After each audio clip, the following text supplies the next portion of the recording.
Hello दोस्तों, आप लोगों का स्वागत है अपने यूट्यूब चैनल जीके दिशा क्लासेस पर। तो ये वीडियो आप लोगों के लिए सबसे ज़्यादा इम्पोर्टेंट होने वाली है, क्योंकि भाई 2026 में आप लोगों का क्लास 10th का आप लोगों का बोर्ड एग्ज़ाम है और जुलाई भी आप लोगों का आधा बीत चुका है। तो आप लोगों को आज से ही मेहनत करना है हम लोगों के साथ जुड़कर। तो सबसे पहले हम लोग यहाँ पर देखेंगे 2025 का 825 FC का कोड यहाँ पर है, सामाजिक विज्ञान का है। ओरिजिनल पेपर आप लोगों का यूपी बोर्ड का जो होता है ओरिजिनल पेपर है 2025 का है, और इसी पैटर्न पर आप लोगों का 2026 में क्लास 10 का सामाजिक विज्ञान का पेपर आएगा। देखिए, सबसे पहले इसमें आप लोगों का अनुक्रमांक ऊपर होता है और नाम होता है। सामाजिक विज्ञान केवल प्रश्न पत्र, ठीक, पूर्णांक आप लोगों का 70 नंबर का रहता है। समय आप लोगों को 3 घंटे 15 मिनट का समय मिलता है। देखिए, सामान्य निर्देश सबसे पहला है सभी प्रश्न अनिवार्य है। दूसरा है शुरुआत के 15 मिनट जो बच्चे होते हैं प्रश्न पत्र पढ़ने के लिए उनको मिलते हैं 15 मिनट विद्यार्थियों को। फिर प्रश्न पत्र 2 खंडों में और OMR शीट आप लोग कैसे फिल करेंगे उसके लिए मैं अलग से वीडियो में बना दूंगा और यूट्यूब पे अपलोड कर दूंगा। बस आप लोगों को चैनल को सब्सक्राइब करना है और ज़्यादा से ज़्यादा लोगों को इस वीडियो को शेयर करना है, ठीक। फिर इसके बाद खंड बा जो होता है आप लोगों का 50 अंक का होता है। 50 अंक का होता है, इसमें वर्णात्मक 1 वर्णात्मक 2 होता है, जो कि डिस्क्राइब क्वेश्चन होते हैं, लॉन्ग क्वेश्चन आते हैं, जो कि सामाजिक विज्ञान में जितने भी आप लोगों के हिस्ट्री, ज्योग्राफी, इकोनॉमिक्स, आप लोगों के जितने भी सब्जेक्ट होते हैं मिला जुला के सारे में आता है आप लोगों का वर्णात्मक 1 वर्णात्मक 2, ठीक। डिस्क्राइब सारे के सारे आप लोगों के लॉन्ग आंसर रहेंगे, दीर्घ क्वेश्चन रहेंगे। फिर इसके बाद हम लोग आते हैं खंड आ बहुविकल्पीय प्रश्न में 20 नंबर के बहुविकल्पीय आएंगे। निर्देश देखिए, दिए गए विकल्पों में से सही उत्तर का चयन कीजिए तथा अपनी OMR शीट में लिखिए। पहला क्या है, देखिए निरकुंश। देखिए, निरकुंशवाद का तात्पर्य किस्सा है, कैसे है, इसका आप लोगों को आंसर खुद ही ढूंढना है, और ये पूरा का पूरा एकदम आसान है, ठीक। आप लोगों को खुद इसको ढूंढना है अपनी बुक में, या पुरानी क्वेश्चन बैंक है, या आप लोगों का जो यहाँ पर जिससे आप लोग अभी पढ़ रहे हैं स्कूल में, तो उसमें आप लोगों को आंसर मिल जाएगा। देखिए, पहला इसमें है ऐसी शासन व्यवस्था जिसमें संस्था पर देखिए जनता का अंकुश होता है, ठीक। आप लोग देख सकते हैं ABCD ऑप्शन 4 होते हैं, इसमें से कोई आप लोगों का एक सही है। दूसरा क्वेश्चन है उदारवाद से तात्पर्य है। तीसरा है जलियांवाला बाग गोली किसने चलाई थी, ये तो आप लोगों को पता ही होगा भाई, जनरल डायर ने। किसने चलाई थी? जनरल डायर ने। ऑप्शन डी सही होगा। फिर देखिए जर्मनी के एकीकरण में प्रमुख भूमिका किसकी थी, ये आप लोगों को बताना है। बिस्मार्क की थी। किसकी थी? बिस्मार्क की थी। ऑप्शन सी आप लोगों का सही हो जाएगा। देखिए, चोरी चोरा कांड कब हुआ ये आप लोगों को पता होगा, ये आप लोगों को कमेंट में आप लोगों को सीधा यहाँ पर कमेंट में आप लोगों को बताना है। फिर देखिए, छठा यहाँ पर है विभिन्न स्तरों पर सत्ता का बंटवारा। देखिए, विभिन्न स्तरों पर सत्ता का बंटवारा कहलाता है। यहाँ पर बंटवारा क्या कहलाता है आप लोगों को बताना है। गठबंधन सरकार या संघीय सरकार, आप लोगों को कमेंट में आप लोगों को फिल करना है, ठीक। कमेंट में आप लोग जवाब दीजिए। 7वां क्वेश्चन है हिंदी किस प्रकार की भाषा है? एक राज्य भाषा है, राज्य भाषा। 8वां क्वेश्चन देखिए, संविधान के माध्यम में से महिलाओं का प्रतिनिधित्व सुनिश्चित किया गया है। आप लोगों का सही हो जाएगा यहाँ पर, ऑप्शन डी सही होगा। यहाँ पर पंचायती विधायिका में, ठीक, पंचायती में। फिर 9 क्वेश्चन देखिए, नेपाल में राजतंत्र की समाप्ति हुई है, ये आप लोगों को बताना है 1990 में या 1914 में या 2008 में या 2015 में, ठीक।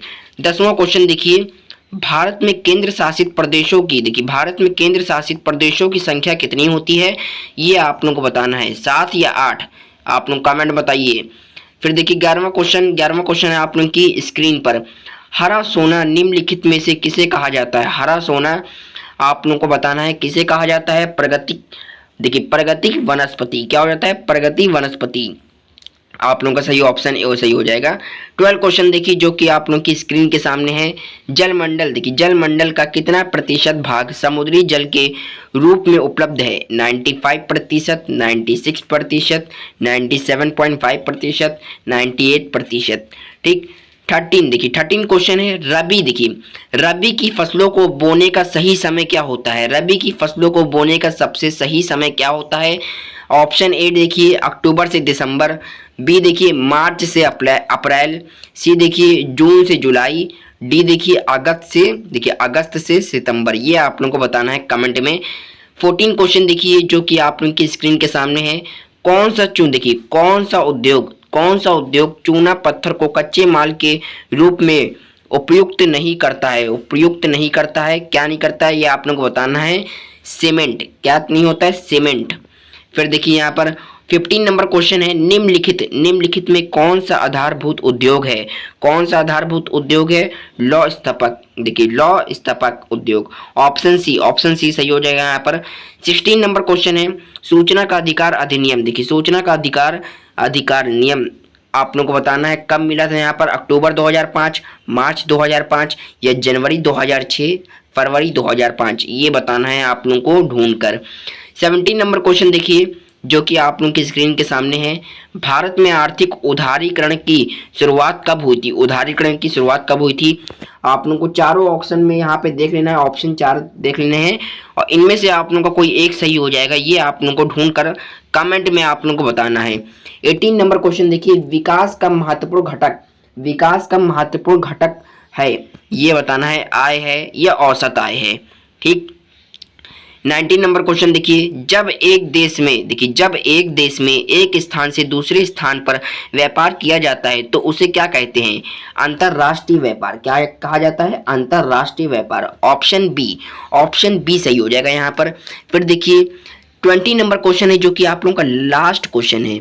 शिशु मृत्यु दर। देखिए शिशु मृत्यु अनुपात निकाला जाता है।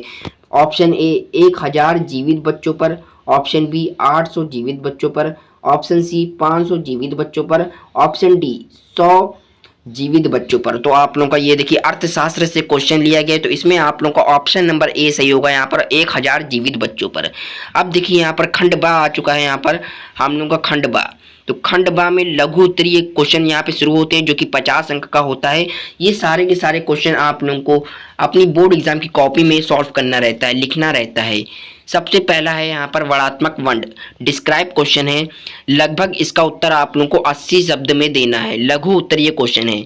तो पहला क्वेश्चन यहाँ पर आता है यूरोप में। देखिए पहला क्वेश्चन है यूरोप में राष्ट्रवाद का आशय स्पष्ट कीजिए। अथवा में आया है असहयोग आंदोलन के कारण तथा उसके प्रभाव का उल्लेख कीजिए। दूसरा है गरीबों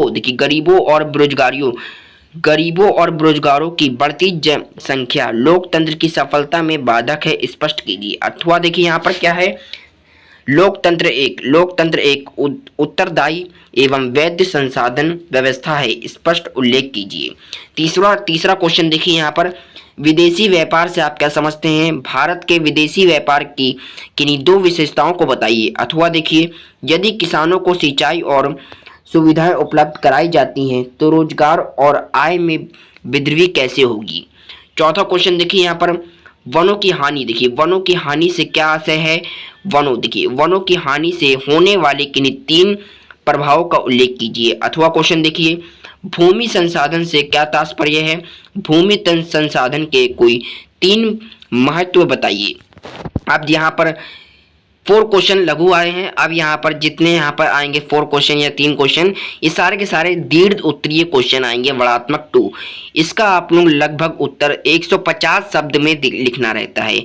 देखिए अथवा जो होता है यहाँ पर दोनों में से कोई एक करना होता है, ये तो आप लोगों को पता ही होगा। अगर पता होगा तो कमेंट में यस लिख दीजिए। 5वां देखिए यहाँ पर है प्रथम विश्व युद्ध के पश्चात होने वाली आर्थिक महामंदी के कारणों की समीक्षा लिखिए। अथवा है यहाँ पर ब्रिटेन के बारे में आप लोगों को जो समझौता हुआ था उसके कारण तथा उद्देश्य लिखना है। ठीक, पूरा का पूरा किसे कहा जाता है उत्तर लिखना है। छठा क्वेश्चन देखिए संघवाद क्या है? भारत की संघात्मक शासन व्यवस्था की प्रमुख विशेषताओं का वर्णन कीजिए।